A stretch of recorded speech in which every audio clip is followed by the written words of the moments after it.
पृथ्वी पर 8 अरब लोग एलियंस द्वारा पाले गए मवेशियों से अधिक कुछ नहीं है।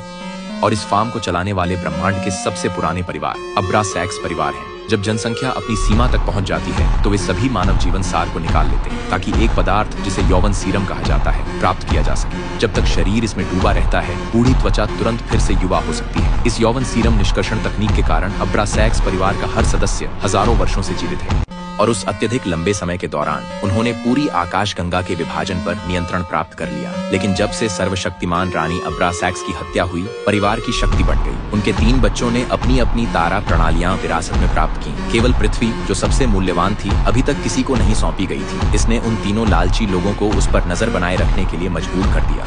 जब उन्होंने सुना कि रानी का पुनर्जन्म पृथ्वी पर हुआ है, तो उनके प्रत्येक बच्चे ने तुरंत वहां लोगों को भेजा, यह उम्मीद करते हुए कि वे अपनी पुनर्जन्मित मां को सबसे पहले खोज लेंगे। इस समय पृथ्वी पर एक गरीब युवा लड़की जो हर दिन अमीर लोगों के लिए शौचालय साफ करती थी, कभी कल्पना भी नहीं कर सकती थी कि एक दिन वह अब्रासैक्स परिवार की सत्ता संघर्ष में खींची जाएगी। उस समय वह इतनी कंगाल थी कि एक नया फोन खरीदने के लिए उसने अस्पताल में अपने अंडे बेचने के बारे में भी सोचा। लेकिन ऑपरेटिंग टेबल पर लेटे हुए जुपिटर को पछतावा होने लगा। डॉक्टर ने अचानक उसके हाथ पैर बांध दिए, फिर उसका पूरा शरीर अनियंत्रित रूप से तैरने लगा। डॉक्टर ने कुछ परीक्षण करने का मौका लिया। ये वही है। अच्छा, उसे मार दो। जैसे ही डॉक्टर कुछ करने वाले थे, एक काले कपड़े पहने आदमी अचानक ऑपरेटिंग रूम में घुस आया। इलेक्ट्रोमैग्नेटिक गन से मारने के बाद उन डॉक्टरों ने अपनी असली रूप दिखा दिए। वे वास्तव में अजीब दिखने वाले एलियंस थे। जुपिटर की आंखें हैरानी से भर गईं, लेकिन एनेस्थीसिया के प्रभाव में वह जल्द ही बेहोश हो गई।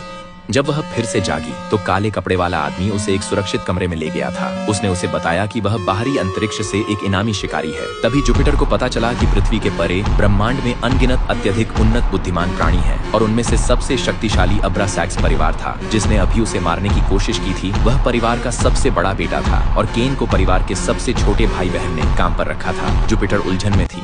कैसे कोई उसके जैसा, जिसने कभी राज्य भी नहीं छोड़ा था, बाहरी अंतरिक्ष में अब्रासैक्स परिवार से किसी भी तरह का संबंध रख सकता था। लेकिन अब इसके बारे में सोचने का समय नहीं था, क्योंकि सबसे बड़े बेटे के लोग फिर से उनका पीछा कर रहे थे। सौभाग्य से केन सबसे अच्छे इनामी शिकारी में से एक था। अपनी उच्च तकनीकी उड़ने वाली जूतों की मदद से उसने जुपिटर को उठाया और सुरक्षित रूप से भाग निकला। फिर वह कप्तान से शरण लेने गया, जो पृथ्वी पर छिपकर रह रहा था। लेकिन जैसे ही कप्तान ने उसे देखा, उसने सीधे उस पर हमला कर दिया, क्योंकि केन के आने से उसकी शांतिपूर्ण जिंदगी बिखर गई थी।